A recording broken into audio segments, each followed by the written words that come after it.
Good morning, everyone.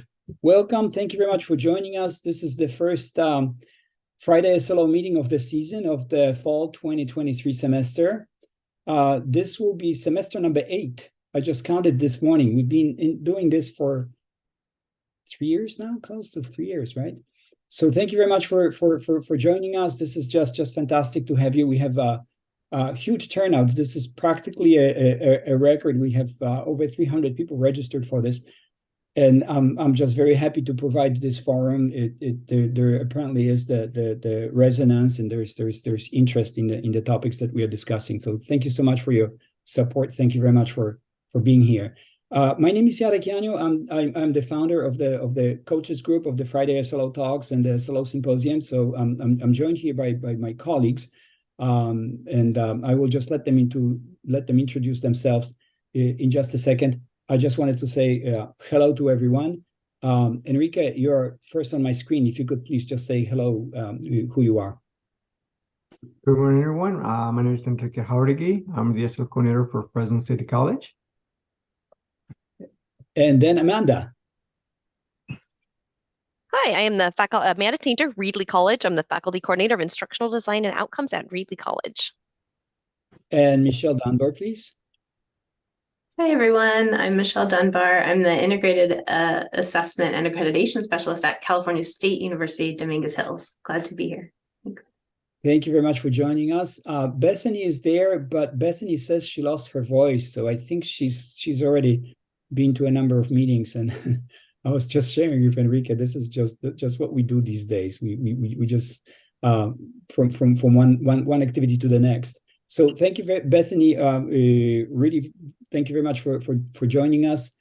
Yeah, and if you ever regain your voice, don't hesitate to let us know. So good morning. Let's go ahead and get our show started. Today's topic is the guide to SLO assessment, and how it's impacted by artificial intelligence, as we have already experienced artificial intelligence with arrival of ChatGPT. It's not something that's going to happen in the future, or something that may happen eventually. It has happened. It's behind us. And as I talk to colleges, as I talk to faculty and others, we are really not very well prepared to deal with the issue of artificial intelligence in our systems. And especially when it comes to teaching and learning, especially when it comes to interactions in the classrooms. So this forum is for us to share how we can stay focused on student learning. It's open. Sorry? Can you please unmute yourselves at entry? Thank you. Yes. I think we've muted pretty much. Some people just one of those technical things. So we would like to stay focused on assessment of student learning, and then add this aura, this notion of artificial intelligence. And instead of trying to push back at it and try to deny that it exists, our focus would be how we can support faculty, how we can support our practices, and more importantly, how we can support our students in what it is that they are learning. So attainment of skill and competency is something that we absolutely must be paying attention to. And let me just share with you what our guiding ideas are about that. So as coaches, as a group of practitioners, as people who are familiar with the topic of student learning outcomes assessment of competency and skill, we aim to provide faculty and educational leaders with a comprehensive guide to effectively implement student learning outcomes. And Enrique, perhaps if you could just post a link to the guide or in the chat, I think would be of benefit to us. So assessment of student learning outcomes needs to happen in the courses, programs, and institutions. As we know, faculty are the ones who are going to be making decisions about this, and we'll go through these decisions and steps for SLO assessment in today's talk in greater details. SLOs are described as key descriptors of observable student behavior. resulting from the acquisition of theoretical knowledge, emphasizing the importance of clearly communicating these outcomes to students. Very, very important note that I find myself repeating is that assessment of student learning is much, much, much more than just accountability measure. Assessment of student learning, assessment of skills and competencies is what we do as faculty. We've always been doing it. We just need to pay attention to it. And our system, it may not necessarily be very well aligned with learning, but that's where the contention is. That's where our most interesting discussions are taking place. And ultimately, we just need to remember that students are the people, our public that we serve. So they are the ones who need to know what it is that they are learning, what it is the instructional activities are leading them to. By shifting the focus from grading compliance to skill and competency acquisition, SLO assessment becomes a valuable tool for improving instruction and learning, fostering accountability driven by students' ability to demonstrate what they have learned. So our courses, again, it's from K-12 all the way through PhD programs, I suppose. Our system is focused around course completion and high GPA, grade attainment, certificate, diploma, but we just don't seem to have a good system to ask, to document, and to assess student learning. We are still struggling with the ideas of what competency is, what is a skill, what is a student learning outcome, and student learning objective. We just can't seem to be able to figure it out effectively as a system of education, not necessarily higher education. So hopefully our guide for SLO assessment is going to help answer many of these questions. So those notions have been unexpectedly and immensely impacted by artificial intelligence in general and ChatGPT in particular. And here we are. We are finding ourselves in a system that in a place where all of a sudden we are bound. We just have to address these questions instantly, or we are just going to be miserable, I suppose, in our daily lives. Because, for example, what I hear a lot from faculty is that the homework or the types of assignments, especially when it comes to writing, do not exist anymore, and we just don't know what to do about that. How can we assign in good faith an essay to a student if an essay can be written by ChatGPT?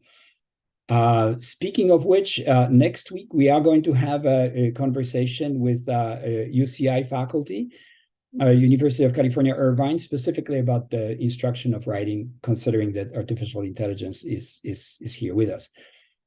So moving on, again, if you could please introduce yourself in the chat, say hello to everybody. It would be great to hear who you are. And let's move to our step number 1 in guide for SLO assessment. And let's see what topics are here when it comes to course content analysis. Before we go there, here's the outline of all the topics that we have for today. Starting with course content analysis to SLO statement design. Then we have SLO alignment to program and institutional learning outcomes. We just had some questions about that on our listserv. Then we have the direct assessment rubric design. We are going to talk about how to design rubrics using AI. And then there is the SLO assessment data analysis resulting from the assessment rubric. And finally, closing of the assessment loop. I have also prepared a Padlet. Enrique, if you could please put link to the Padlet in the chat, would be great, with some questions that seem to be fairly often repeated. So when we are done discussing each point, I would like to refer to that list to make sure that we have answered all the questions. And in the meantime, as we discuss these topics, please don't hesitate to raise your hand, say something in the chat, contact me directly via chat, Enrique and other coaches who are here with us. and let us know that you would like to speak, you would like to say something, you would like to make a comment.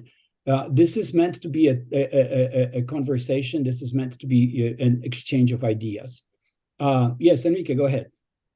Just informational. We also have the coach's website, Jarek. So where I put a link into the coach's website so you can see all the guide to student learning assessment and other resources. So just keep it in mind if you so wish to go there. Thank you. Right on. Starting with course content analysis. So that's probably one of the most commonly asked questions. Where do SLOs come from? Where do student learning outcomes come from? Why do we talk about them?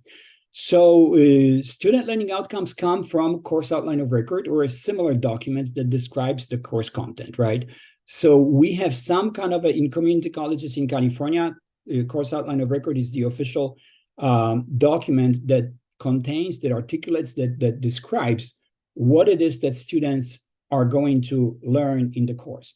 There are other things. There is things like choice of textbook. There is also the choice of assessment. There is all kinds of different items or activities and pretty much the description of a vision for the course is there.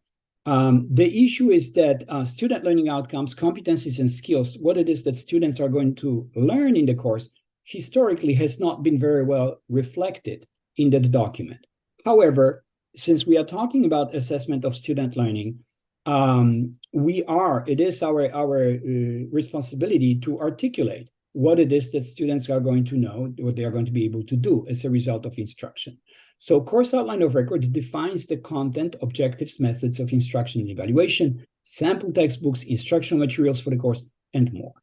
And here we are. Because we have the course outline of record as an official document, then from there, we move all this information as faculty, we translate it, we interpret it, and we create a document with which we communicate with the students, and that's our syllabus. So it is important that on syllabus, we indicate not only the hoops that students have to jump through, the things that they need to do in order to comply with the course requirements, but that we specify skills and competencies that students are going to attain, that the students are going to students will be able to do as a result of the course instruction. So content review and alignment, I put it as the first point on the slide, is something that ChatGPT can easily do for us. The process of this translation that I just mentioned used to take quite a bit of time, and it always has been a chore. Artificial intelligence tools such as ChatGPT can help us to really narrow down the focus of our work. You can just imagine that you can take a course outline of record, again, similar document at other institutions, and you can just simply copy and paste it into ChatGPT and ask. ChatGPT is an example of artificial intelligence. So the tool is intelligent. You can ask questions as if you were talking to a human being. So all you really need to do is just say, please, from the following text, indicate skills and competencies that students are going to get out of the course. Or you can just simply say, what are students going to learn from in this course, considering the following? And you just paste the content of the COR document. And you will get bullet by bullet pretty much everything that's there. If this is not clear to ChatGPT, you can ask for clarification. And again, it takes a bit of a trial and error, but once you get used to it, it's becoming really seamless and effortless at some point. If you need a clarification, you can ask ChatGPT, please use Bloom's taxonomy verbs to describe what it is that students are going to learn. And sure enough, it responds. ChatGPT does generate answers that are really flowing quite nicely. Then when it comes to the objective and SLO statement generation, again, we do need to know what the difference is between outcome and objective. If we still don't know, you can send us an email, or you can ask ChatGPT, what's the difference? And the difference between outcome and objective is such that outcome is a larger concept, whereas objective is a smaller step that allows students, or it's necessary for students to achieve the broader outcome. And here we go. Taking the text that ChatGPT just gave us, we can ask it to elaborate. Okay, if students in this course are going to be acquiring, or they are going to be studying, they're going to be learning MLA learning style, let's say, or a PA writing style, then what are the objectives? What are the prerequisites? What are the skills that they need to know, need to possess, need to be able to demonstrate before they embark on the task of talking about the APA as a broader idea? You're going to know. ChatGPT is going to spell them out in a fraction of a second. Then when it comes to documentation and reporting, curriculum, all of us, or let's just say at our schools, curriculum committees are pretty much everywhere. And working with those committees will only help us put together the COR, the syllabus, and ask for a revision of the content of the COR if necessary. As faculty, through syllabus, we instruct, we teach, and we observe certain things. And again, in the guide, we'll talk later about the data analysis and what it is that data tells us. And the conversations around the data and what it is that students are learning help us aid the discussions that we may have with curriculum committees about the content of the course, about the workload, about the number of hours, as we know it right now, that it takes students to analyze or learn things in the course. And if it's too much, then there is a curriculum committee that's supposed to be addressing this. So you may want to work as a faculty member. You may want to work with your department, with your department chairs, and perhaps figure out how you can shorten the course, or what are the aspects that don't belong there because they're just too demanding. Maybe there's just simply too much material that's packed in there, and you can always request for the revisions to the COR. But the bottom line is that it all is designed for students to realize what it is that they are learning, and for the faculty to realize what it is that they need to be teaching. For training and support, the same thing is that ChatGPT is going to help us organize the discussions around each one of the topics that need to be hashed out or discovered as we work with the course content. And I believe that really the biggest strength here is this consistency and standardization, because ChatGPT brings something that no human being can, and it's really each one of us, no matter how articulate, how versed we are, how well trained we are on a given topic, there are always certain outskirts of our knowledge, of our awareness. And ChatGPT brings not one very well-versed individual.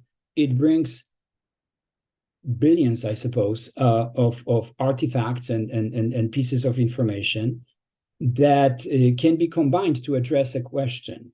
So when it comes to consistency and standardization, we all of a sudden start talking practically with the whole universe, or people who have said anything about assessment of student learning. ChatGPT has that in the database, and it starts responding to the questions, again, giving us much broader perspective than one person would. Finally, when it comes to the syllabus development, this is that's the process that, again, I started talking about earlier. Because it's all of a sudden so much less time consuming, so much more focused, so much more streamlined, that it's really sometimes mind-boggling. It's a document that all of a sudden is becoming alive, again, if we only keep students' interest in mind. So again, it's not a document that's meant to just simply supply students with instructions how to behave, how to go about getting the highest grade, but step-by-step instruction of what it is that they are going to learn in the course, in the instructional process. So this would be my summary of step number 1. I'm happy to take questions if you like. Please let me know if you have any comments. And Alan is talking. Okay, Enrique, please. Just if I can add to that, Jarek, just make sure that when you are writing your objectives and your student learning outcomes in the course line of record, make sure that they're meaningful and intentional. That that you don't carry those over a period of 20 years. Make sure that you consult your faculty. What is that you want students to learn? What skills? What competencies do you want them to learn? So, that core has to be written with some sort of thought. Thank you. Excellent. Thank you very much. Let me see here. Tracy has a question. Is it possible for ChatGPT to give a logical sequence of topics to help students reach SLOs? Okay, to give a logical sequence, absolutely yes. And again, it is difficult for us collectively. We are human beings, and I tell you, ChatGPT is not something that we have ever experienced before. So it's really interesting that you're asking me to respond to this. Again, we are humans; we communicate all the time. But I tell you, I really can't tell what the future has in store for us, but I suspect that I don't know, a year from now we'll probably be communicating with avatars, because I can put my mind, I can upload it to some kind of a electronic database that's going to be an AI with my face and my way of thinking, and then that avatar is going to talk to Amanda's avatar and Enrique's avatar, and then let them talk, and by the end of the day, we'll just have a summary of what it is that we discussed. And the point here is that you can ask ChatGPT questions as if it were human being. So all you really need to do is just go to ChatGPT, open an account if you don't have it still, and then just ask a question. Is it possible for you to give a logical sequence of topics to help students reach student learning outcomes? See what it says. And then if there is a point that you're not understanding, you need an example, you need an elaboration, there is something that's missing, or you would like to have more information about anything, or take a discussion to a different area, don't hesitate. It's ready, and it does not sleep. So if you have a brilliant thought in the middle of the night, you're always welcome to fire up your computer and start asking questions. It's all there. Let me see here. Anybody else? Enrique, would you please take a look at the oh yes. Enrique, could you please take a look at the Padlet and see what's there, and I'll take a look at Andrea's question. I pasted text passages from required reading into a photography class into ChatGPT for any instruction. Didn't have module level objectives. It came up with objectives, activities, and assessment suggestions. Okay, well, that's exactly right. So I tell you, our craft is changing, has been changing very, very, very rapidly, and it's evolving. And just like I believe back in January, I heard that ChatGPT would be some 500 times as powerful by May. I believe that happened with the arrival of ChatGPT 4.0. Now the same thing is said about, by winter time, by late November, December, it's going to be again much more powerful. Another version is coming up. I don't know what it even means. I mean, to me, it's powerful enough. I just don't know what else is going to happen. So that's that. Okay, and April is asking, do you have a prompt guide for doing this? You know what? That's a good question. But I think it's, again, right. I agree. I think Amanda says, yeah, there's things in Google. Again, I think what you can do is just, again, have a conversation with ChatGPT. You can just ask, what prompts can I use to ask you to get me information that I need? And honestly, you can have a conversation. Google is going to give you, array of websites and guides and published materials. All of it is, well, I don't know if all of it literally is there in ChatGPT, but it certainly will address your question quite well. So the point is that you should not be afraid to that you are ever at the loss of things to say. Just simply go to ChatGPT, start a conversation, and it will tell you, it will guide you, it will answer questions better than any human being would, for the most part. Yes, Enrique, please. They're asking if we're going to have some live illustrations in the ChatGPT. You know what? Yeah, that would be good, and maybe it's for a different session, to be honest, because it's not something that I'm equipped to do, to log into my computer and start playing with it. I think we need to go to the following steps, and again, perhaps what we could do is specifically assign 1 hour of one of those Friday talks this semester, and do just that. It seems like that's one of those questions that seems to be coming back. How do you demonstrate how ChatGPT works? At this point, really, all I can tell you is that it interacts with you. I mean, I do have my account. It's just that probably the best way to do it is just simply try it. It's not going to bite. It's not going to misbehave. It's not going to crash your computer. It just sits there waiting for you to say anything. And if I could share a personal experience, a friend of mine, I mean, this is really mind-boggling. A friend of mine lost her sister back in May, and it was a tragic accident, and she couldn't quite find herself, back in real life. And a couple of weeks later, she just sent me an email that she wanted to talk to me, and she told me about ChatGPT. Believe it or not, but she just, out of desperation, I guess, she didn't know what to do, but she kept asking questions of ChatGPT. She asked question number 1, number 2, number 3. She says that she could not believe the degree of empathy, the professionalism, the final result. She said there was just a night one weekend that she started chatting at around 10 p.m. She went to bed at 4 o'clock in the morning, and when she woke up, she felt much better. I'm just an example. So again, try to use it. Apparently, there is just uses. I mean, I never thought I would ask ChatGPT about personal things, but people have all kinds of different needs. We are here to talk about education specifically. And again, I can only attest to the fact that things are changing very quickly. Our jobs are different. Don't be afraid. Open an account. Start asking questions. And there's Jay. As I listen to the conversation, I begin to wonder at what point my institution will consider why it needs someone like me with an advanced degree, or why they don't ask me to teach twice as many courses as I do, why it should pay me the salary, or I get that AI is here to stay, but I also find a lot of terrifying. Jay, you know what? This is absolutely an excellent question. I don't know, back in June, I think there was a statement that I read by Bill Gates that probably early education is going to be taken by avatars. There is only so much information that faculty can disclose. So I tell you, this is something for us to ponder.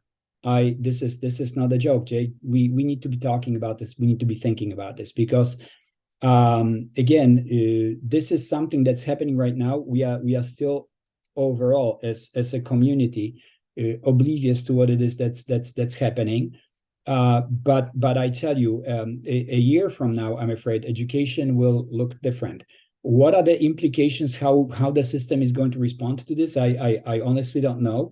But I share your fears in a sense that let's just say it's not a fear yet, but it's true.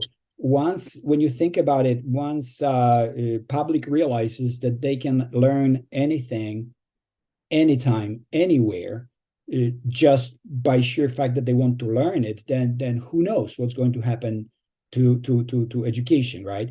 So competency-based education is one aspect that again, I think would address this nicely. We don't have a good platform to talk about this. And then there is, assessment of student learning outcomes, and really seamless, I mean, truly seamless link between education and employment or business or whatever it is that people are doing later in life. Education at any level is nothing but a stepping stone for everyone to go somewhere else. And that somewhere else needs to be defined. And once it is, then we can certainly do it. We again, with artificial intelligence, we can do a lot of individualized training and teaching and coaching, a lot of individualized support. We are still here to guide at least students, right? They still need to know what questions to ask, where to go with this. But again, we need to be having these discussions right now. So again, I'm grateful for your attendance. Thank you very much for that question. Let's move on. Enrique, anything else? No, just Okay. post any questions in the Padlet, please. Okay. Then let's. Have you given access to been given? I heard educators will be given priority GPT. No. It's you know what, Kristen? ChatGPT is there. I'm not really sure, but I pay them $20 a month, and I think ChatGPT may be for subscription for the $20. So you can perhaps take a look at this, but it's definitely there. So it's something for you to consider if you wish. So let's move on to step number 2, which is look at this. Someone just yes, Danny, thank you very much. Did ChatGPT write it for you? That's awesome. Basic framework of information such as suggested outline or list. Danny, would you please talk about this, because it's just a little bit too long for me to read.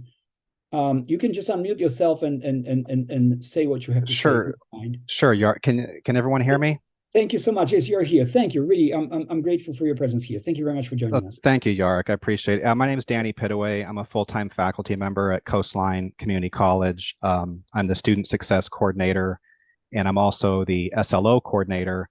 And I'm actually in the middle of doing a lot of heavy research on artificial intelligence, but ChatGPT in particular. So I'm learning a lot very quickly about this, and I'm actually trying to find the comment that I just posted. Oh, there it is. Okay.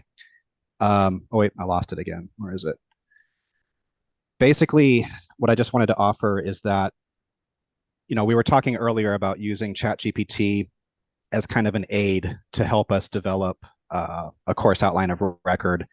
I think for things like that, especially as you're kind of coming together with a basic frame or a basic idea of how to approach a piece of academic work, ChatGPT can kind of help shortcut or in a very efficient way get you to a certain place where it's sharing information.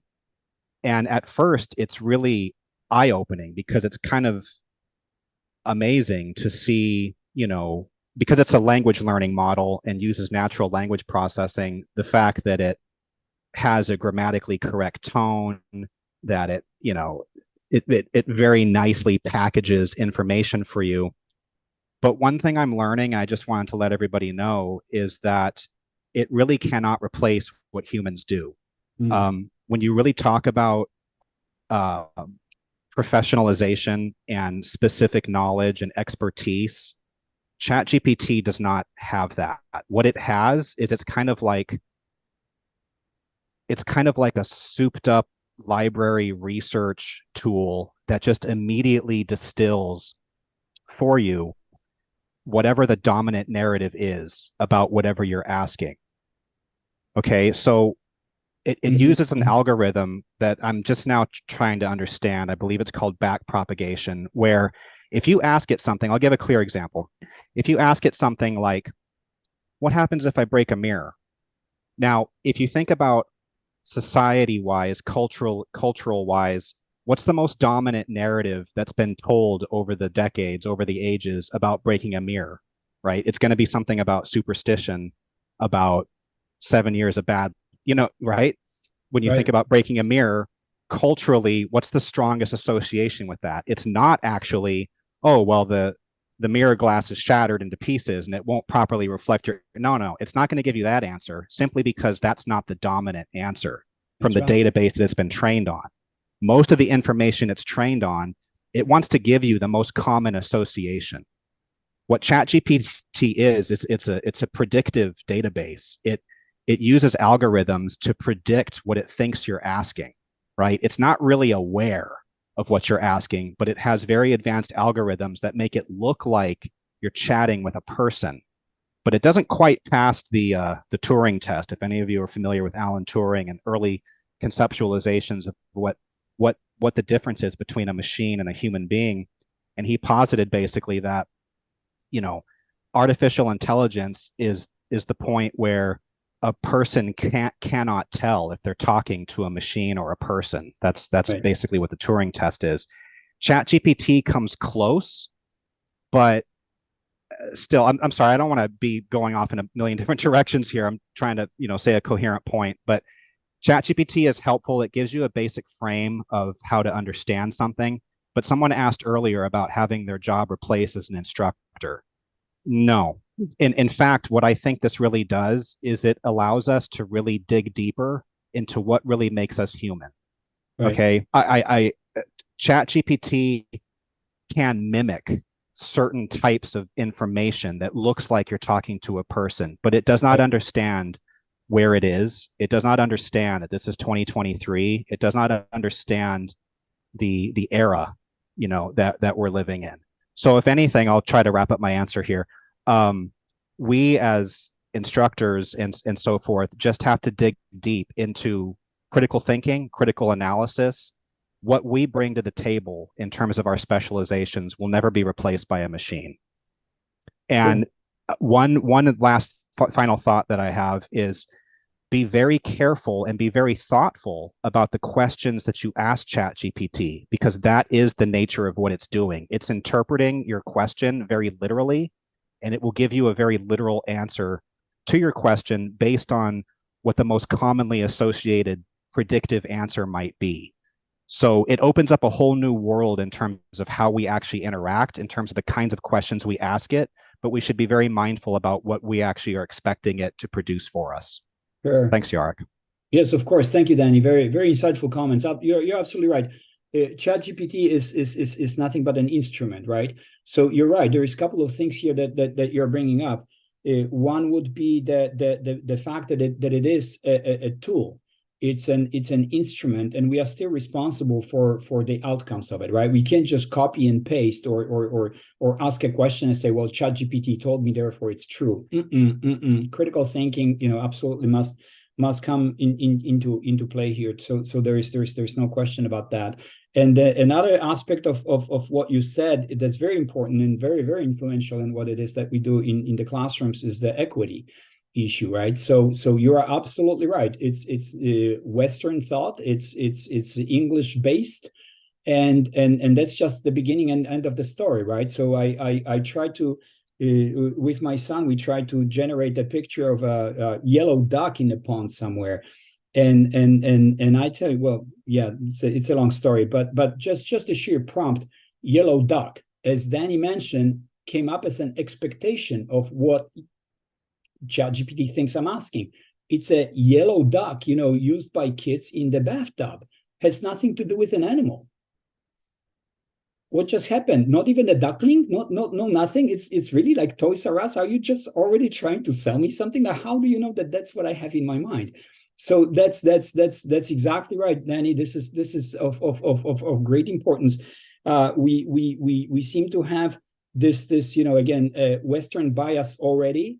And ChatGPT, if it's really true representative of all humanity, has a lesson or two to learn on that. So again, in that regard, I am optimistic. I really hope that the database that it holds is going to be enlarged by voices from other places that have been produced in other places in different times in different languages, representing different cultures, and hopefully we are going to get there. The question is going to be how, and that's why, again, we need to have more conversations on the topic.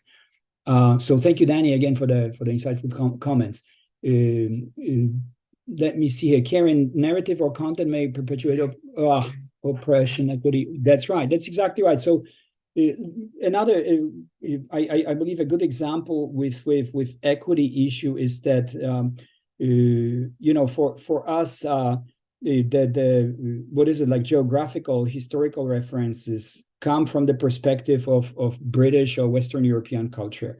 And you can only imagine that people who live in Somalia, people who live in Argentina, people who live in China, they have a completely different point of view, or their points of reference are quite different from ours. So in this respect, I think that ChatGPT may be in a position to empower those voices. I'm just again hopeful that this is something that's going to happen, that's going to be helping us moving the discussion forward. So thank you, Enrique, for the reminder. Let me see here. Yes, let's move on. Step number 2, SLO statement design. Just like with the course outline of record, ChatGPT can help us arrange the syllabus around what it is that students are going to learn.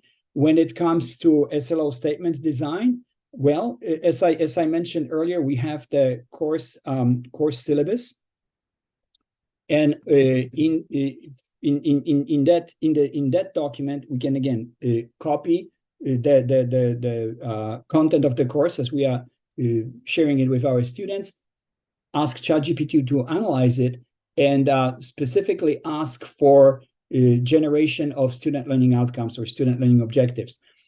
You can always refer to the Bloom's taxonomy. ChatGPT knows it probably better than anybody else, and you can just say, I would like to have the SLOs for Chemistry 101.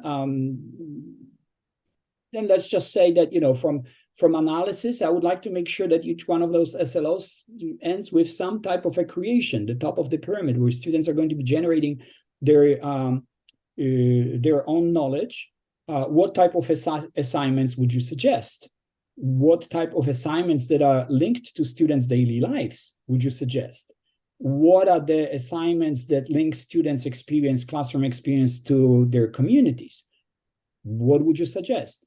Finally, there is the question of assessment. How do you think I could assess these assignments? How can I do it in an asynchronous online classroom, online course? So question by question by question by question, you are going to get the answers.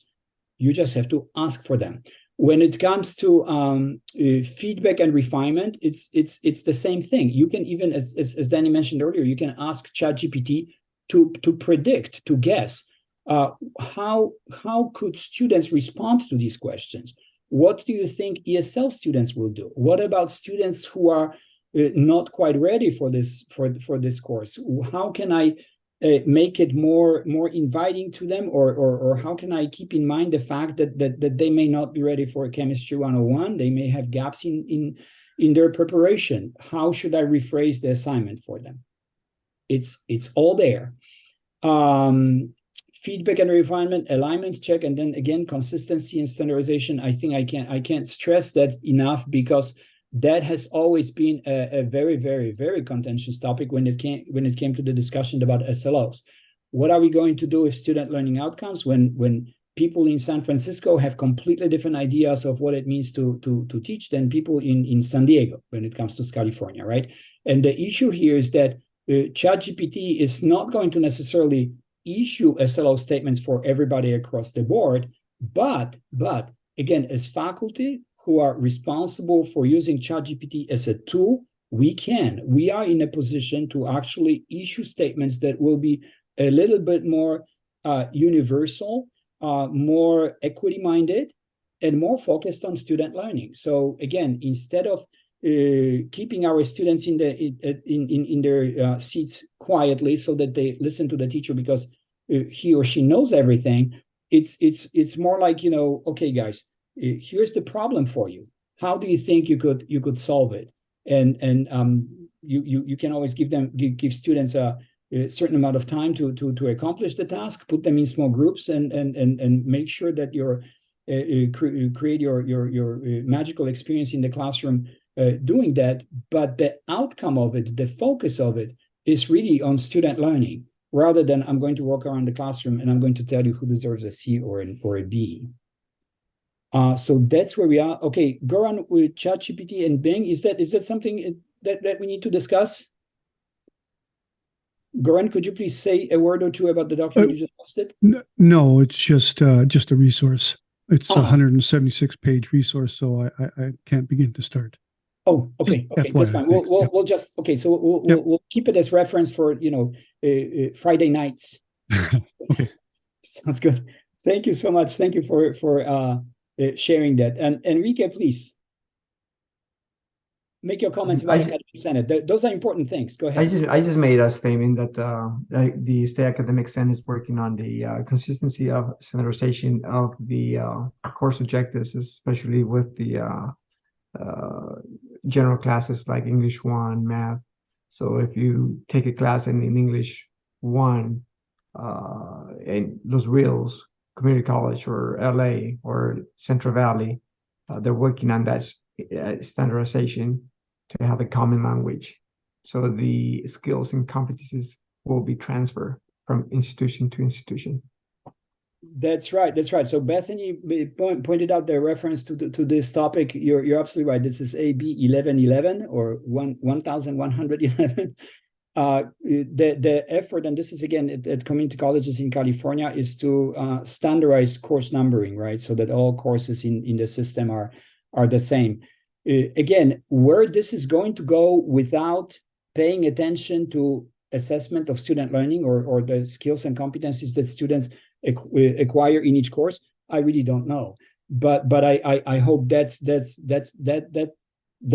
notion alone is going to help the discussion. Again, this is going to take us off the topic, but ultimately, again, we are responsible for what it is that students are learning. If we only stay focus on articulation of courses in terms of their content of what it is that faculty cover versus what it is that students learn, we will always have these discussions. Yes, thank you very much, Bethany, or the discussions will never be complete.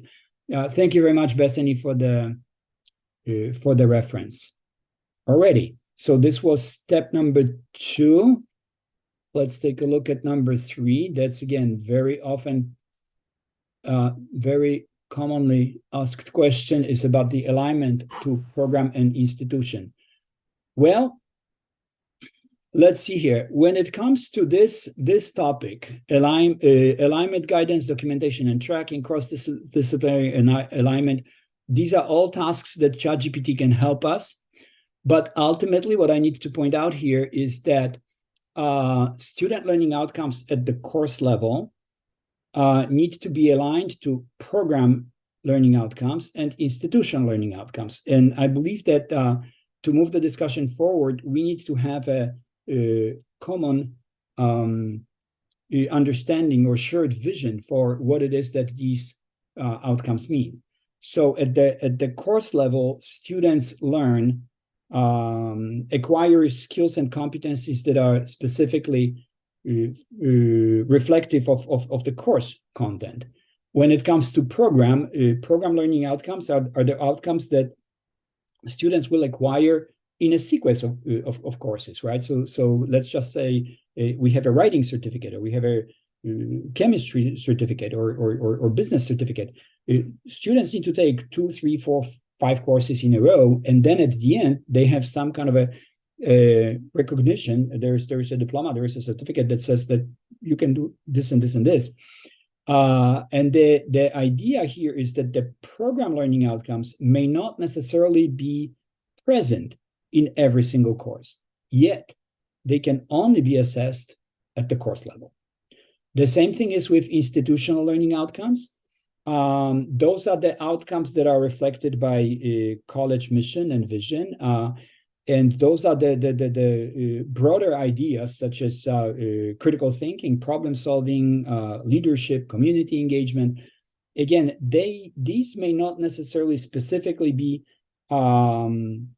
present in every single classroom all the time, but they, just like program learning outcomes, can only be assessed at the classroom level. We don't really have a system, or nobody's going to be assessing student learning once students leave the institution. We can have student satisfaction survey. We can have we do have faculty evaluation. surveys, and we can even ask students, what do you think you have learned in the class? There is nothing wrong with that, but those are not the questions that will help us really understand what it is that students learn, because they ask about student reflection or opinion, not for demonstration of their learning.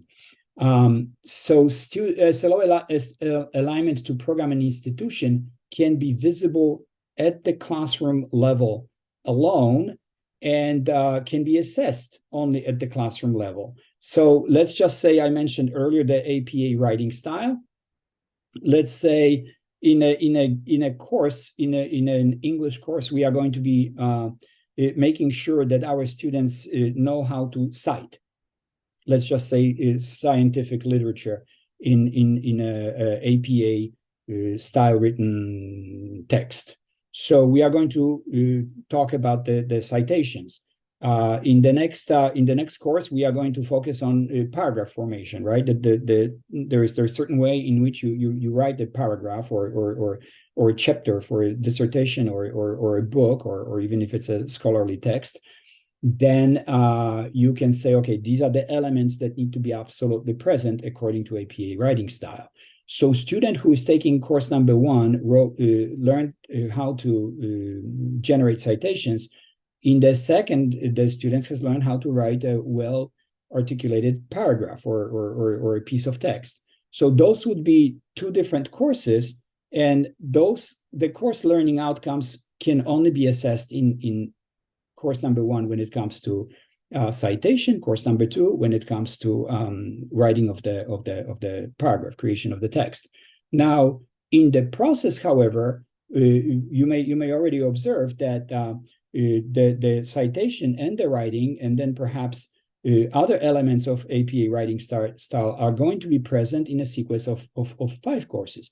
And in each of the courses, one of those program learning outcomes is going to be assessed. Now, when do we assess institutional learning outcomes? Well, it's the same thing. The problem solving, use of technology, small group leadership, communication. Well, if the answer to that question may even rest in the type of assessment that we are using. So if a student is supposed to demonstrate in a presentation in front of the class, or prepare a recording for an asynchronous class, then students can demonstrate that on top of their ability to generate citations for the APA writing style, they can also read and write English, which would be a program learning outcome, and then they are going to be using technology, which is and using their communication skills, and those would be skills and competencies that each of our institutions would probably be interested in making sure that our students attain. So those would be the 3 elements of importance when it comes to this step, because the question of how we assess student learning outcomes at the course level, at the program, and the institution is something that seems to be asked all the time. When it comes to ChatGPT, again, it's the same thing as if you were talking to anybody else. All you really need to do is ask ChatGPT, considering that in my course I have the following SLOs, how can those align to program learning outcomes, considering that the student is finishing English program, or considering that the student is enrolled at the community college or 4-year university? What are the outcomes, institutional learning outcomes, that student should be able to demonstrate at the end of the course? You're going to get the answers. Okay, Angela. Oh yes, recording is going to be here. I'm going to send it with the next flyer. Let me see here. So Michelle, Bethany, Amanda. Okay, Amanda, please start. Oh, are you referencing my comment in yes, the? Please. Oh, sorry. yeah. Yes, you're right. I was just Hathaway had asked about assessing the ILOs, and Bethany chimed in as well, that each institution will have their own process. Just make sure it's clearly designed. If you're assessing via the link from the SLOs or assessing via the link from the program learning outcomes, just make sure you have a clearly articulated process on your campus, and that you follow them through. Bethany, who is an overachiever, does both, and I think that's absolutely fantastic. Now I got to go and read her documentation, but just make sure that whichever you choose to do, it is clearly articulated out and that mapping does occur. Excellent. Thank you very much. Enrique, I'm sorry, I thought I saw you raise your hand. No, I just some institutions use mapping or alignment, but they are basically, doing the same thing depending on the intentionality of the institution. Right That's on. all. Right on. Perfect. Okay then. And you know what, the more I think about it, yes, demonstrating, I think again, it really depends on how well you're familiar with ChatGPT and other AI tools. There is an excellent research tool. I can't do it right now because I'm going to lose the slide, but you can try Elicit, and it's a database that's specifically used for research. I don't know if it's Elicit.io or elicit.com. I'm not really sure, but you can perhaps research that. Sorry. And see if it's see what shows. But it would be a good idea for us to have a live session about how ChatGPT responds to our prompts. So maybe that's what we should do next time, or at least spend an hour or so talking about this. I think that would be of interest to many of us. Yes, thank you very much. Thank you, Andrea. Alrighty then. Any questions about alignment to program and institutional learning outcomes? All right. Let's move to the next step. And this is where we come in to the topic of direct assessment that I think I may have alluded already to. When it comes to, so we start with the course outline of record, we develop a syllabus, we tell students what it is that they are going to learn. Then we specifically tell them that these skills and competencies pertain to the course. These are important because you're studying English at our institution, and then these student learning outcomes are important because you are studying at our institution in general. Now, what we need to do is make sure that we can attest to the fact that our students are learning, and that's what direct assessment rubric design is for. We call it direct assessment as opposed to indirect assessment. Those two do exist, and direct assessment has to do with an observation of what it is that students can do. So the idea here is that the assessment is designed as if to catch students in the act of showcasing their learning. So students have acquired certain skills and competencies in the process, and we simply observe what it is that they can do. And in order to document that observation and make it transparent to the student, is we need to develop rubrics. And those rubrics are can be very, very, again, quite easily be done with the with ChatGPT. Sorry, I think I heard someone may have a question. And what we need to do is just, again, have a conversation with the chat.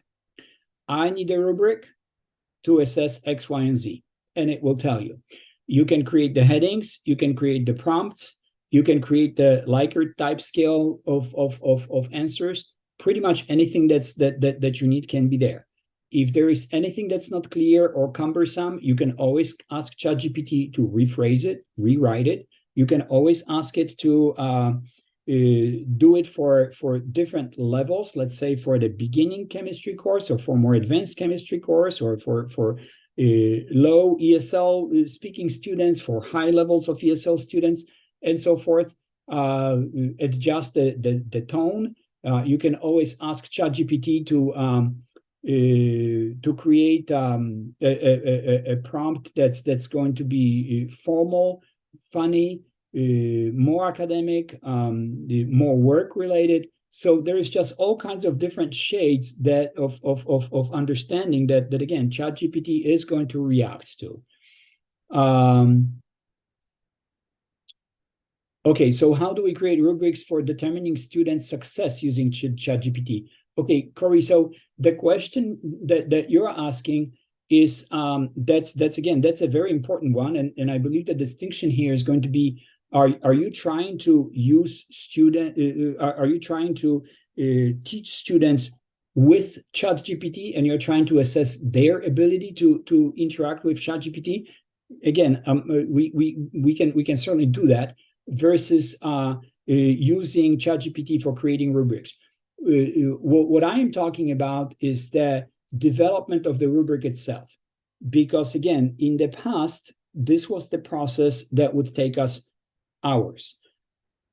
Okay, maybe not many hours, but it certainly has always been cumbersome. Once we developed rubrics and we created tables, let's say in Microsoft Word, then there's the issue of recreating them in Canvas. So if we do them in Canvas, then we would like to make sure that we keep them for later. So there's always this issue of a backup of making sure that we have it for later.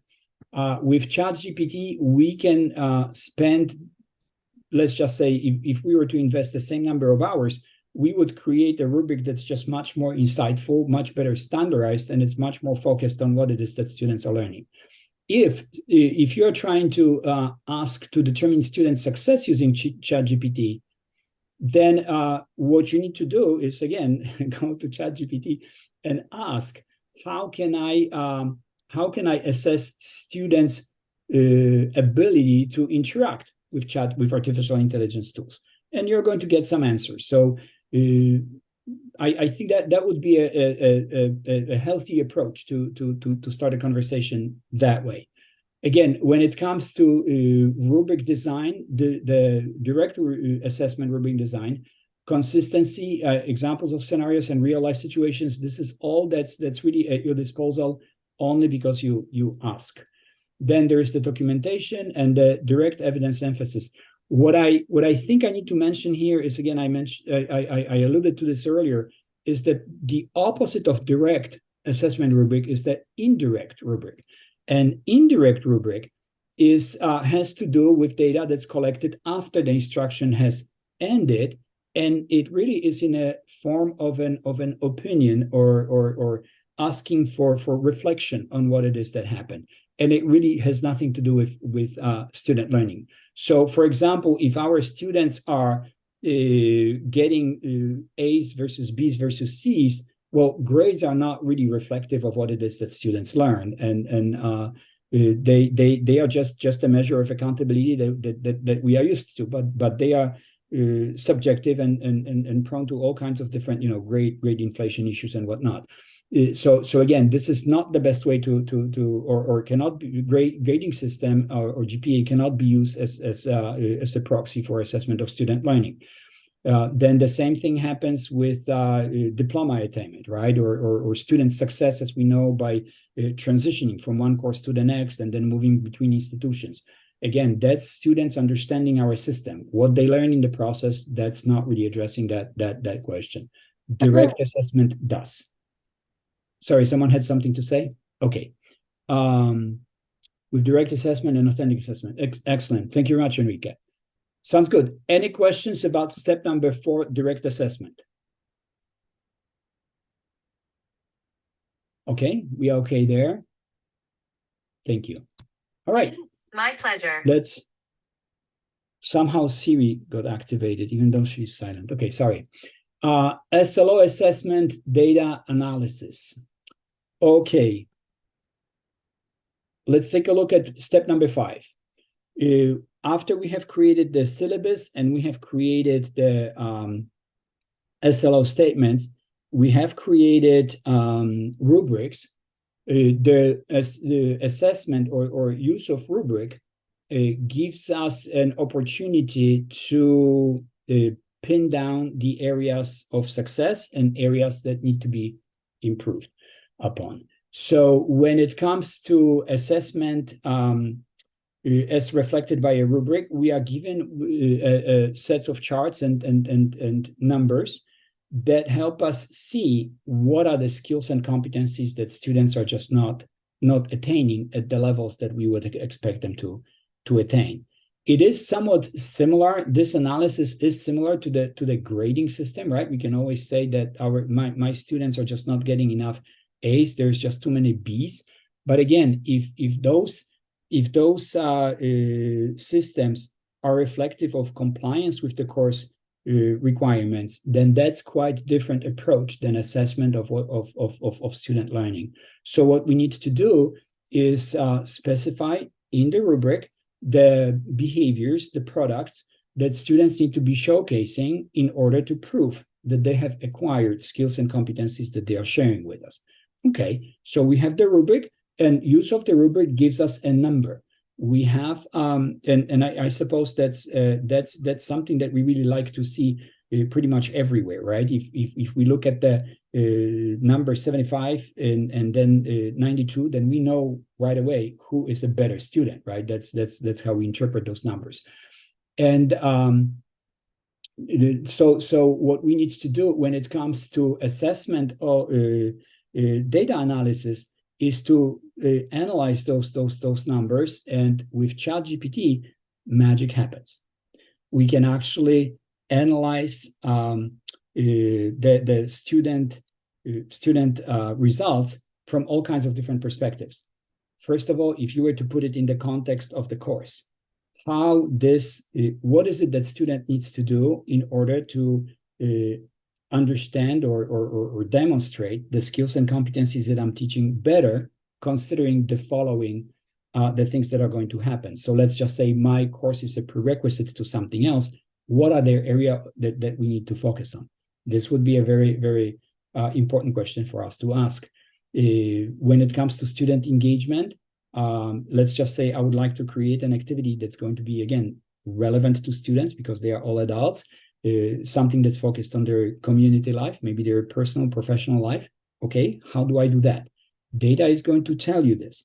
And all we really need to do is just match the numbers that we are getting as a result of the analysis with assignments, with tests, with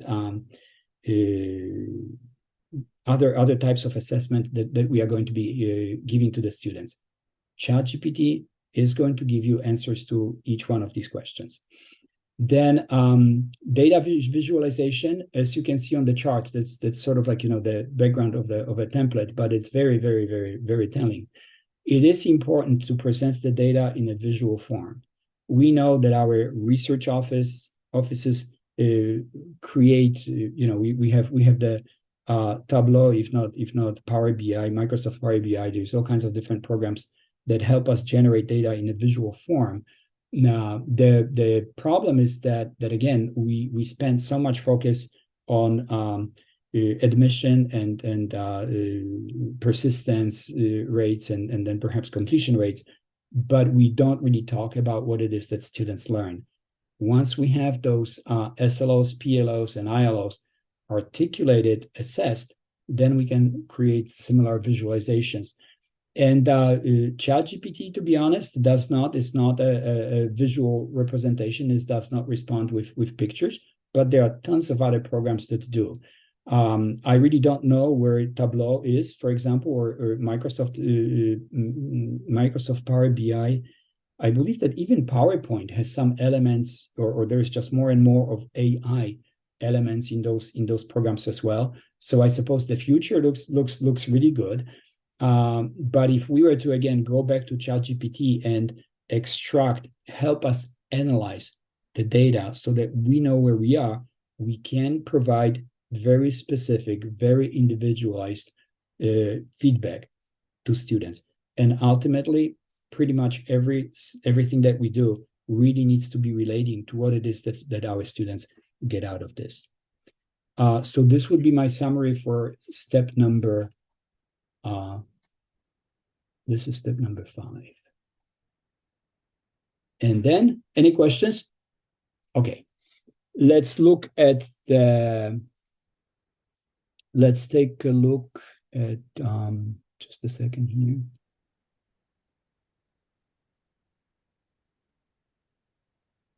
Now let's take a look at the closing of the assessment loop. This is going to be the step number 6. That really comes from the concept of action research. If you're familiar with it, then you know exactly what it is, because that's pretty much what the guide is. It's really observing a phenomena, observing certain aspects of it that are important to us, that we would like to study, we would like to observe, analyzing them, and then issuing recommendations for improvement. That's what action research is about. At our institutions, it very often amounts to the fact that if our students are not learning certain aspect of going back to the APA writing style, then there it is. Resource request guidance, or what we call resource allocation requests at community colleges in California. Those would the analysis of the findings would tell us that because our students are not learning this, we need to be regressing that. And that's a very, very important consideration in the whole idea that we are looking at what it is that students learn and what we need to have to support that learning is quite different from, well, our computers are dated, we need to have new ones, so let's go ahead and allocate money for that. See, ChatGPT can articulate very, very, very clearly for you. If you were to say that our students are not learning APA writing style, what are the resources that I could request to make sure that learning happens? How can I support students who are not getting X, Y, and Z, who are just not understanding, or who are not acquiring what it is that I'm teaching? What type of resources can I provide? And then the ChatGPT is going to perhaps tell you, okay, you may need an instructional assistant, extend the library hours, extend the lab hours, or I don't know what else. But you can have a very, very focused and personalized conversation with ChatGPT to find answers to these questions. Then you have the specific intervention strategies. Again, you don't have to be waiting for anybody to show up at the meeting, or you don't have to be sending any emails to anybody wondering whether they're going to answer or not. You have the intervention strategies that can be identified by ChatGPT quite easily. So just imagine this. You have this closing of the loop idea. Here's your data. Here are the resources that the data suggests. And now what about instruction? What it is that I can do, considering that my students don't understand aspect of APA writing style, then I have the resources at my disposal. So everybody has access to the internet, for example, right? So when it comes to intervention strategies, well, okay, what are the resources on the internet that my students can access in order to have a better understanding of what it means to use APA writing style? And ChatGPT is going to tell you. And then you are going to say, okay, can you give me some examples of what it is that I can do using those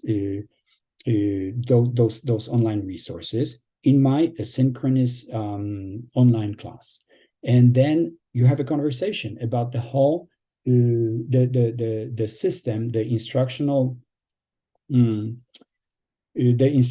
design kicks in, and this is where you're supposed to put everything together for the benefit of the students, so that they understand, so that they learn at the end of the course. Analysis of the commitment, it's the same thing. It's really making sure that there is a link between what it is that students learn and how that learning is linked to things that happen after, whether in other courses or later in their professional in their professional lives. Finally, there is the documentation and reporting. As we know, this is what our accrediting bodies are working on, making sure that we provide them the documentation and attestation, and then we are transparent about what it is that our students are learning. So with this process in mind, considering that we have the data, On the basis of the data, we request resources. On the basis of these two things, we design instruction activities. Then we move and make sure that those activities are linked to our students' future careers. Then we have the whole spectrum, the whole array of things that we are doing as an institution, as a program, as a classroom instructor, to make sure that our students are successful acquiring those skills and competencies. So again, answer to accrediting questions is not necessarily an exercise in, or it shouldn't be, an exercise in accountability, but rather reflection on a system that serves student learning. Emphasis on direct evidence. Once we provide the results from direct rubric assessment, then there's just no question. This is what we have observed. This is where our students are. This is what they need. This is how they got here. So again, we don't have we are not talking about persistence rates, because again, some students may be coming into our courses with better degree of preparation than others, and those who need to finish the course because they have to graduate, well, then they will just comply with the courses. They will get an A, they will get a B, they'll get a passing grade. We will not even know whether they have actually learned anything. They may have brought their knowledge from other courses as it is. And finally, all these activities need to be projected, need to be communicated to students, so that they know that they have acquired skills and competencies that are going to be of value to them, that this is something that they are going to use later in life. And ultimately, I believe that is really the dot over the I, the employability focus for all students, so that they know that what they have learned is going to help them in the future life, and in what ways. So this would be the 6 steps. I've been teaching full-time at Columbus Community College for 8 years now. I also teach at Fresno State. A couple months ago, I was asked by the NSF to participate on a panel to kind of discuss computer science's response to ChatGPT and other forms of generative AI. And it was a really interesting talk, because every professor had a different take on it. Some of them were very opposed to the new technology. Some were like excited by it. And so we ended up generating like a lot of different perspectives on it. Like, should we use it in the classroom? Should we ban it? What about testing? All this kind of stuff. And so what I'm going to do in my talk here is I'm going to just kind of, first of all, show some examples of the kinds of things that generative AI can do. I know that you guys are familiar with ChatGPT, but maybe some of the other ones you're not. So I feel like it'd be kind of useful to show that. Let me see if I can make the screen appear on the, let's see, swap. There. Okay, are you guys getting full screen view now? Are you getting the full screen slide? Yes, okay, yes, we are, Bill. All right, Thank you. so, all right, I don't consider myself necessarily an expert on it. Like, I've written more basic versions of ChatGPT. Could I make ChatGPT from scratch? No. But I know at least the basics about it. I've been messing with it for quite a while. The reason why they invited me to be on this panel is because I've been developing methods for detecting the use of ChatGPT in online testing. And what I found is that about a quarter of my students will try cheating using ChatGPT if they're given the opportunity. Like, if there's no lockdown browser, no nothing, about a quarter of them will try using it to come up with answers. And what I also found was that if you catch them and you're like, don't do that, you're going to get, sent to the dean. If you do it again, 90% of them don't do it again. If they know that you're watching, if they know that you can detect the cheating, most of them just were like, okay, fine, you caught me, I'm not going to do it again. A couple of them, unfortunately, are no longer with us. So generative AI is the general term for things like ChatGPT. The basic notion of it is you give it a prompt, you give it some words, and it generates something for you. It can generate images, it can generate, and these are different tools. It can generate music, it can generate search results, which is what Microsoft and Google are really focused on. It can write essays for you if you're an English professor. It can write poems, it can write jokes badly. It can come up with homework solutions. It can answer questions on the LSAT, the MCAT, the SAT with about 80% accuracy. Currently, we were worried a year ago that it would be close to 100 now, but the accuracy has gone down over time, oddly enough. It can write programs for you. That's me. I'm computer science. There's other tools as well as ChatGPT. Microsoft Copilot is specifically designed for code generation. It can mimic your voice. I've got some funny YouTube videos my students made trying to mimic my voice, mimicking Joe Biden's voice. There's a lot of things you can do with it. Not all of them are good. Some of them are funny and also not good. I don't know. It's a new world that we're living in these days. So here's a artwork. I gave it a prompt saying a picture of a professor in his 40s giving an amazing lecture to a crowd of amazed students in a Victorian era classroom. I was hoping it would draw something that looked like me. This guy looks like he's in his 60s though. And I don't know if you guys can see this, but these students' faces are like kind of horrific. Like if you don't look at it too closely, it looks great. It looks amazing. If you zoom in, like this guy's only got 2 fingers on his hand. His face is really good, but like the faces of some of these students is just a complete blur. And some of them look like demons. This guy's missing both of his hands over here on the bottom right-hand side. So I tried redoing it. I said, okay, make it photorealistic 4K resolution with a bokeh effect, which is like that field of view kind of effect.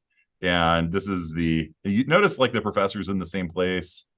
The students are kind of in the same place. Like if you actually look at it, like the face is actually literally the same spot, but it's now colorized. It's photorealistic.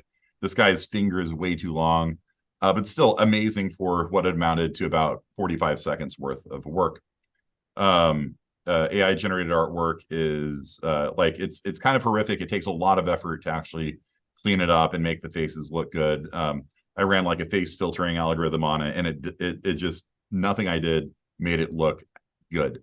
It looks good from a distance. Like if you guys are not like very close to the screen, this probably looks amazing. But if you actually like zoom in and like this guy's hand is like a solid block of flesh. Like it looks like something out of like a Hieronymus Bosch illustration or something like that. If you really get into it, like people are missing fingers, they're missing faces. These people are conjoined twins. It's honestly horrific. What do you guys think? Jarek, what do you think of the art that was made here?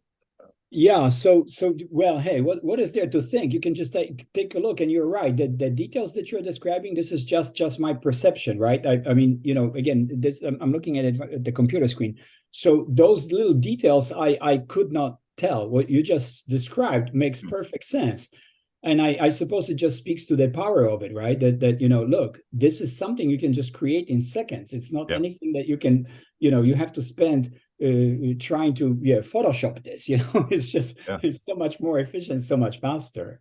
Just like this, and you get something that's pretty good, not the best, but pretty good in just seconds. Right. Yeah, it's pretty amazing. It's also horrifying. When you really look at the details, you're like, oh goodness, that is actually horrific. And there's also a big legal question, right?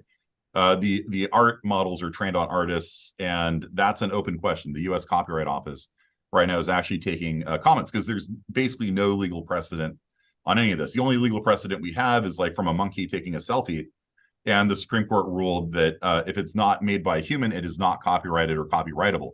So none of the stuff made by AI currently is under copyright. So if you see somebody else use AI generated artwork, you could just copy it. It's copyright free because it was not made by a human.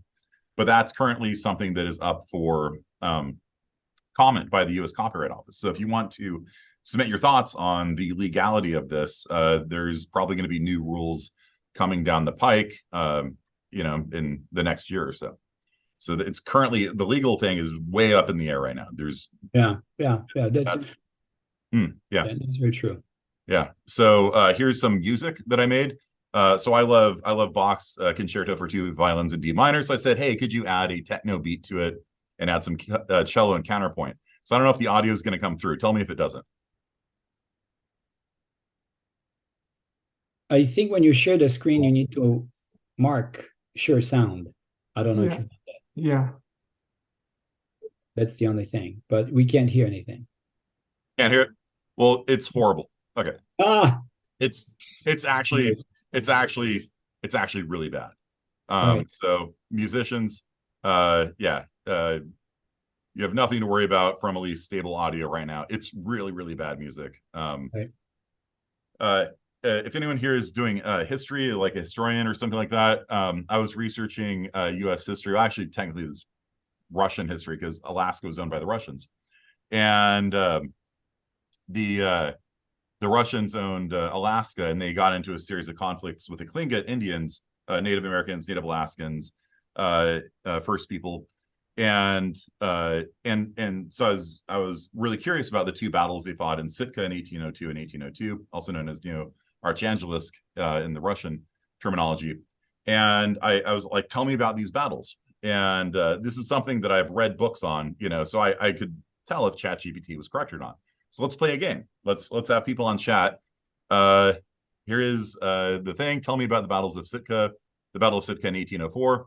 Battle of Sitka, known as the Battle of Novoarchangelisk, took place in 1804 between Russians and Tlingit people in Sitka. Here are the key details. Russian colonization. Yeah, that's background. That's background. Okay. Tensions had been escalating on the fur trade, which brought them into conflict. All right. Here we go. Here's the battle itself. So the Tlingits initiated a surprise attack on Sitka. The Russians put up a fierce resistance. The battle raged on for several days, both sides suffering casualties. The Tlingit captured the Neva, which is in the harbor of Sitka. The Tlingit eventually laid siege to the fort, cutting off supplies and causing hardship. The Russian reinforcements arrived the next year in 1805, including warships, which caused the Tlingit to withdraw. So of these 5 bullet points, so tensions mounted between the Russian American Company, which was it's kind of like the equivalent of like the British East India Company kind of thing.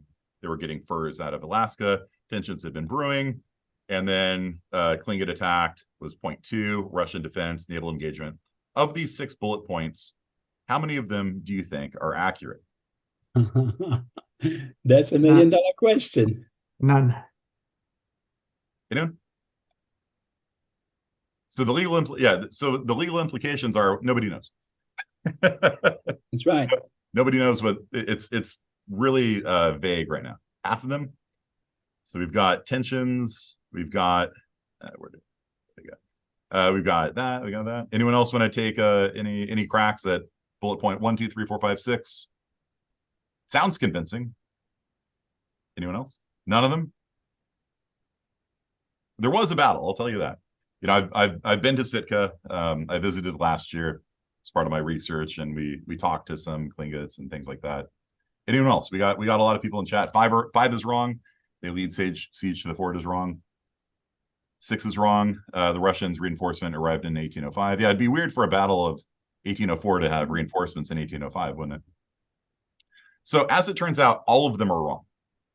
Yeah, you got it, actually, Leslie. The only one that is correct is tensions were brewing. Okay, yeah, great. So all of these bullet points are incorrect. Every single one.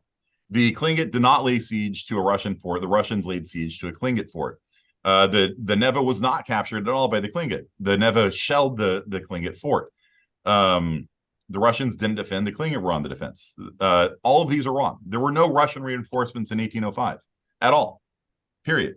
Especially not for this battle. All of these are wrong, and it sounds very confident. And so if you have students that are researching things, is this ChatGPT 4? This is 3.5, but I also asked ChatGPT 4. It's wrong also. And one of the things that I found is that when you ask questions about things that are not very well known, let's be honest, most history textbooks don't cover the Battle of Sitka in 1802 and 1804. It is a very obscure corner of American history because it wasn't even America technically at the time.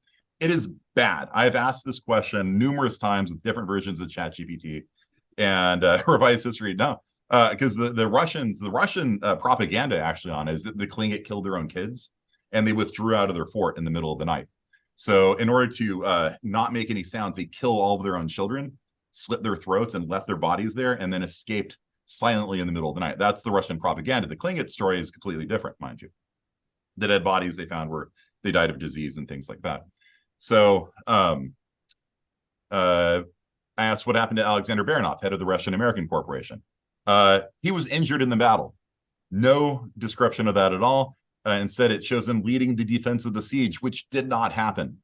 And then, the reinforcements. Again, all of these facts are wrong. All of them are wrong. And then I asked it again using the app. Okay. And so they had Baranov retiring 21 years after he died. That's an obvious mistake. And I asked him about it. I asked ChatGPT about it. I'm like, hey, how could a guy retire after he died? And it apologized. Like, oh, sorry, I was wrong about that. So here is the app. 1818, Baranov returned to Russia. He retired in 1840, and then he died in 1819. Amazing. It's amazing for a person to retire 21 years after they die, right? And then I asked about it. It's like, oh, I'm sorry, I just made that up. I'm like, all right, cool. And that's something that students probably don't know because it sounds very convincing. During the Battle of 1804, he was instrumental in planning the return, and he was not directly involved in the frontline combat. Wrong. He was shot and hauled off the battlefield. Like, it sounds very, very convincing, and it's wrong. And that's a problem. So, did the Tlingit retreat or did they surrender? They retreated. They lost their gunpowder. They had guns. They lost all of their gunpowder, and so they just left rather than continuing to fight without guns. And so the ChatGPT says, no, they surrendered rather than retreating. And they're very confident about it. It gives a lot of details on it. They put up a fierce resistance. See, this time it knows the Tlingit were involved on the defense, not the offense. Completely different story. Same ChatGPT, right? And facing a dire situation, they surrendered. No, they didn't. Completely wrong. And then they had to adapt to the Russian rule and way of life. Like, it's all wrong, And so this is the problem with generative AI, is that for things like the Civil War, like it'll probably get questions about the Civil War, correctly. When did it start? When did it end? Because there's a lot of detail on it, and ChatGPT is trained on terabytes and terabytes of data. But for once you start getting to more and more obscure corners, it starts getting more and more wrong because it just doesn't have enough training data on it. What about the idea that art created by generative AI makes use of art created by humans without crediting or paying it? Yeah, big open question. George R. Martin yesterday just sued ChatGPT because ChatGPT is trained on his work without his permission. I have source code on GitHub, and Microsoft trained Microsoft Copilot on all of the GitHub source code, which has a license on it saying you cannot use my source code unless you license your code the same way. And they didn't. And so they're violating the GPL, in my opinion. But all of this is open. Like, I cannot give you a definitive answer because there isn't one. This is all fresh, untrammeled snow. Like, we have no idea where this is going to go. Everybody's got very strong opinions on it, but there is no legal precedent for any of this stuff yet. Right. The only thing we know for certain is that anything made by an AI, and I say certain in very large air quotes because this could change also, the U.S. Copyright Office is going to weigh in on it, is that anything made by generative AI is not copyrighted or copyrightable. Yeah. Anybody can use it. Okay. So Bill, can I ask a question about this? Because this really has very, very interesting and I suppose profound implications for instruction, right? For what's happening in the classroom. So how do you make students aware of the fact that, hey guys, guess what? There aren't really, or let's just say someone gives you an answer, even if it's ChatGPT, you better go and check, right? I mean, it's your job to vet this. Yeah, you can't just kind of copy paste and say it's yours because it's right. It may not be. That's a great question, and that's one of the things that we talked about at the NSF panel. And one of the ideas was do a classroom exercise where, like, if you're teaching history, give students topics like the Siege of Sitka, things like that, where it's probably going to be more likely to make errors. And the assignment is to fact check the facts made by ChatGPT and say, hey, what percentage of the things that you told me are actually accurate? Because in this one, it's like 20%, which is really bad for ChatGPT. Like, of these 6 bullet points, the first one, and that's really general, like tensions.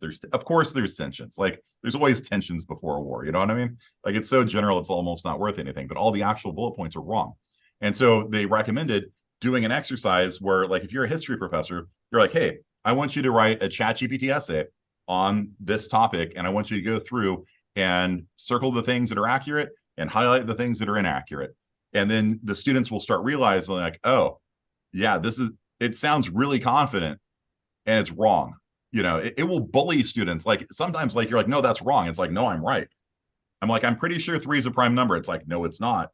3 is not a prime number. And you're like, yeah, it is. And then it gets mad at you. Sometimes if it's Microsoft Bing, it'll stop talking to you. It's like, well, I'm going to just not talk to you anymore because you're wrong. And I'm like, no, 3 is a prime number. What are you talking about?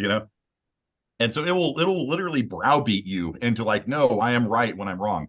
And doing that exercise with students, I think, would be a great way of opening their eyes to both the possibility of it, of like, oh, look, it can just tell you all this stuff.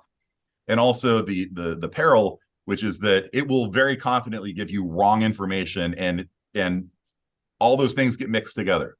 And so learning that habit of mind of like fact checking everything coming out of it, I think, is probably one of the most useful skills if you're going to be using ChatGPT in the classroom, like doing an exercise like that. And sometimes it'll correct itself, and then sometimes it just doubles down. It's like, no, you're wrong. Three is not a prime number. Like it insists on it, right? Okay, so yeah, it is confidently wrong. And so there's this famous case from a couple months ago where a lawyer cited imaginary. Did you guys hear about this? A lawyer cited imaginary case law. He was looking for cases to support his thing, and ChatGPT very confidently made up these cases that just didn't exist, and he got sanctioned for it. He got he could have possibly been disbarred, but I think he was just fined like $5,000 or something like that. The judge was not amused. ChatGPT and so a lot of professors that I've talked to think, well, we can just, instead of doing factual stuff, let's move up the Bloom's taxonomy, right? ChatGPT can't do higher. No, wrong. It can. Like ChatGPT can go all the way up to Bloom's taxonomy to do analysis. And like here, I asked it to make a sonnet about the virtues of ChatGPT helping with procrastination on making a presentation on ChatGPT. And in the shadows of procrastination sway, I find myself in haste, a desperate plight, to craft a presentation, light of day. Yet time escapes like whispers in the night. Like it made a sonnet in like 5 seconds, you know. And it's actually not bad. Like, I mean, it's not the best poem I've read, but it's not bad. Oh, ChatGPT, my savior in the storm. With this, it loves itself, by the way. Like, it's doing like the Obama putting a medal on Obama thing. Like, anytime I mention ChatGPT, it's like, oh, I like the fact you talked about ChatGPT. Like, it's like, yeah. Oh, ChatGPT, my savior in the storm, with wisdom vast and words at your command, help me forge a path. And then I'm like, hey, that's pretty good. It's like, oh, I'm glad you liked it. For me as a computer science major, a big thing is code generation, and a lot of professional computer science people are using it now to do away with like the drudge work of computer science. There's a lot of boilerplate code. It's copied and pasted. It's the same every time.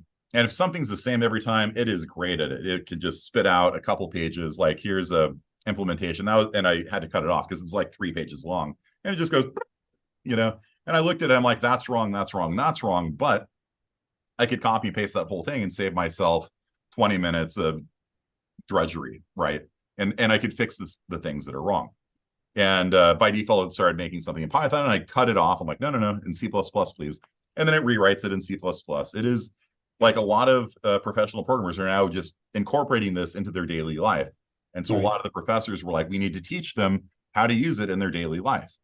And the trouble is, like, are they then going to just be so reliant upon it they can't do it themselves? And if they can't do it themselves, they can't double check ChatGPT when it's wrong, because it's not 100%. It's not even close to 100%. Like, it makes mistakes all the time.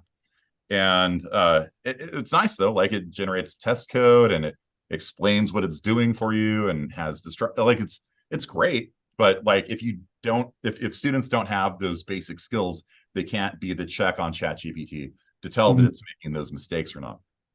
And so again, one of the proposed suggestions was have ChatGPT write your code for you, and then you write the tests for it. So you write the inputs and the outputs and make sure that it is actually working correctly. And then you have to work on specifying the program, and you have to do kind of that level of analysis.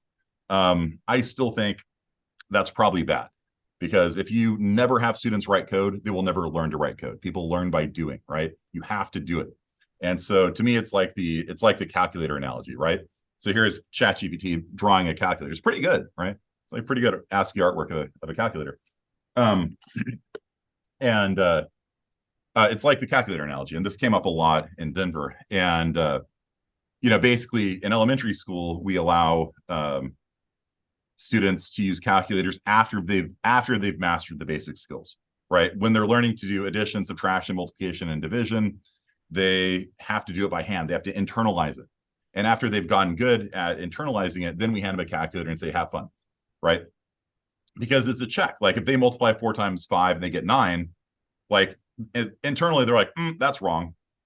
That's wrong, but we all know students that will just believe anything that they type into their calculator, right? They type in 10 times 7 and they get 0. They're like, well, the answer is 0. And that's what we want to avoid with ChatGPT. We want to avoid it being such a crutch they can't operate independently of it, and they can't serve as a check on it making mistakes. You had to search through encyclopedias, right? Yeah. I mean, it's exactly the same thing. Like if you rely too heavily on something, then you can't operate independently of it. That's right.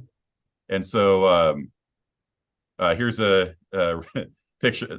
This one's not as good. Here's a picture of a student talking to the dean about cheating. It's like I said, 20 out of 80 students were caught cheating using ChatGPT last semester. I caught them, told them, knock it off, don't do it again. I do competency exams. I do competency mastery testing, mastery exams. And so if they fail an exam, it's not like that big a deal. So they could just take the next iteration of the mastery exam. It's not that big a deal. It's not like they failed the class. So maybe that number is lower in higher stakes environments. There might be more pressure to cheat. But as it was, I'm just like, you get a 0, take the next one, not a big deal. But still 2 out of the 20 did try it again. And they got referred to the dean and are no longer among the living. I don't know what that's supposed to be there with the one-eyed student with a knife or something. I'm not sure what's happening there.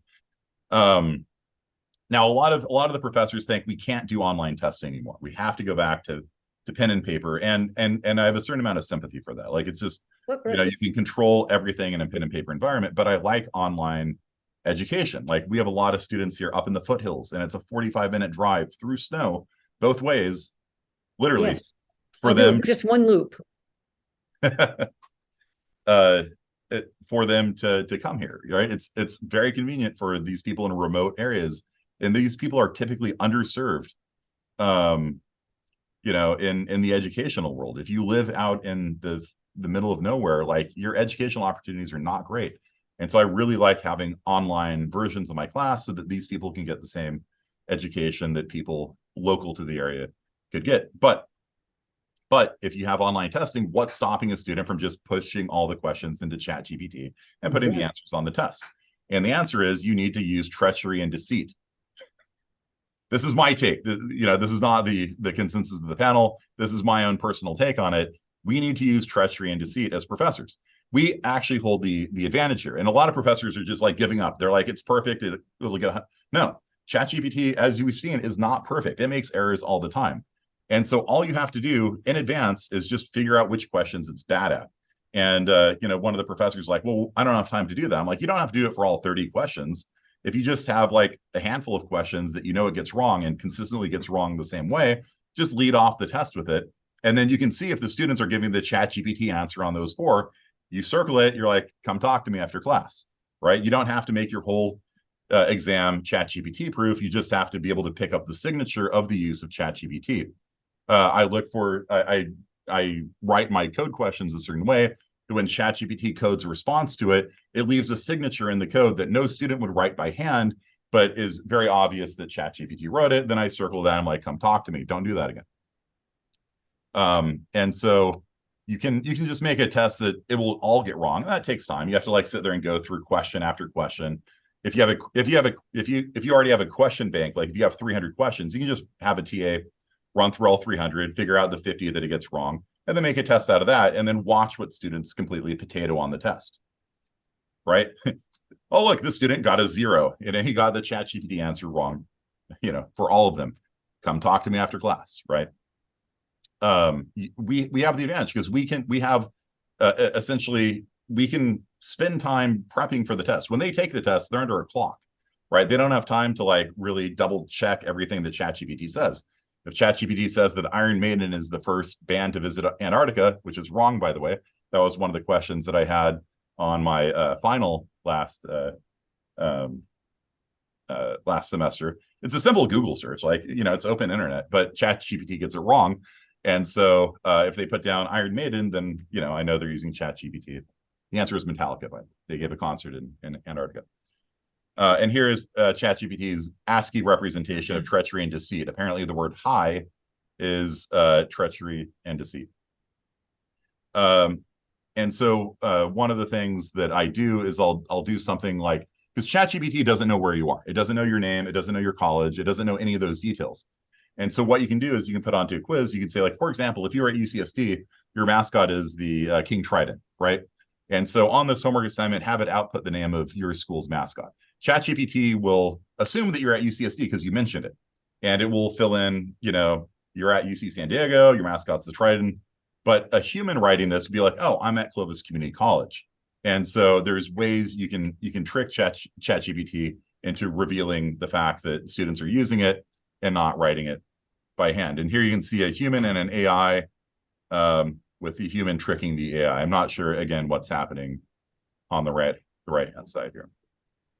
It's I don't know. So in short, there's a lot of great things about ChatGPT. Harvard wrote a custom teaching assistant. They wrote a TA for their CS50 class. So their CS50 class is attended by hundreds of students at Harvard and thousands of students online. They have a MOOC set up for it. And so what they did was they made their own version of ChatGPT. They actually paid the OpenAI people to make a TA for their class. And this is really exciting. That's trained on their topics and can give, you know, relevant, useful information for the topics that they're teaching in class. But it won't give out answers. It won't give out source code. It won't give out, you know, hey, the answer to this is C. It's trained not to help them too much. Right. And the idea is that students will prefer using that over ChatGPT because it gives more relevant, better help. And then they won't just get the answers from it. I don't know. They might just go to ChatGPT anyway and try to get the answer, but it was very popular with the students. They loved it. And there's a huge equity issue here also, because a lot of students are afraid of talking to their professors. They're afraid of appearing stupid. They're afraid of you know, the teacher knowing that they don't know anything. And I'm like, I know you don't know anything. That's why you're in my class, right? Like, you're here to learn it, you know, like, I don't expect you to know it beforehand, but they never believe me. And they like, that's one of the reasons why they like talking to TAs, because they're close, you know, they're less threatening or whatever. Like, look at this guy over here. He's look at how threatening that guy is, right? Yeah, Mancrelli, say hi. There you go. Yeah, super threatening. So but having a 24/7 TA in your pocket that you can just, you know, ask questions of whenever you want is incredibly powerful.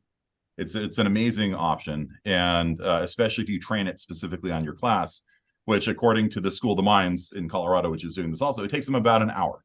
So if they want to set up a TA in a box for their chemistry class, it took them an hour to do so, and that's like pretty cool. Because you can sit there and ask them questions all day long, all night long, and they will never judge you, never say, you know, never frown at you like, why didn't you know this? Why weren't you paying attention? It's a huge promise. Okay. And so like I asked it a question about a, you know, computer science question. It's like, I'm sorry, here you go. Let me explain this to you. You know, and it'll just answer questions for you all day long. It's great. And another thing for specifically computer science, you can give it your source code and be like, hey, what's wrong with it? And it'll look at it. It's like, oh, you got 2 problems in here, which it both found in this code, which I deliberately added both mistakes.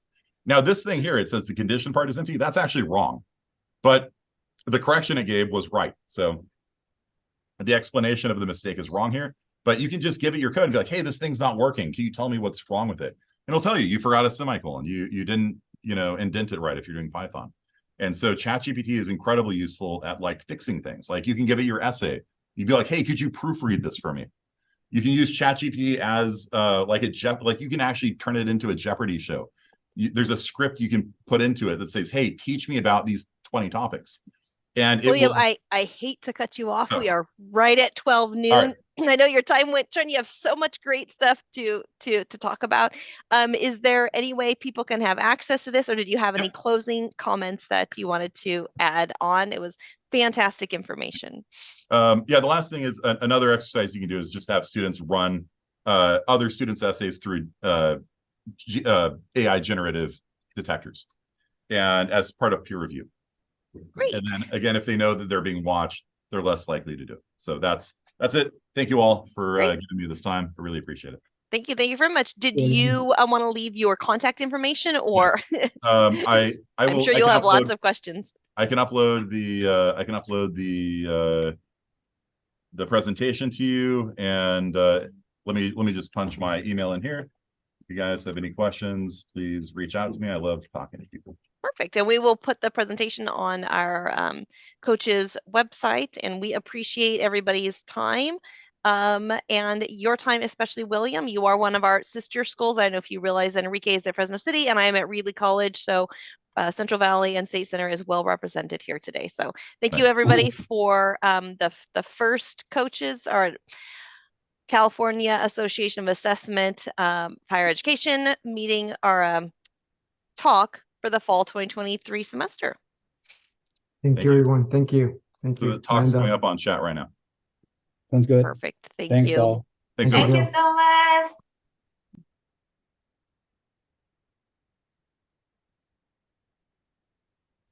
Thank you, Amanda. Bill, Bye-bye. thank you so much. Thank Bye. you.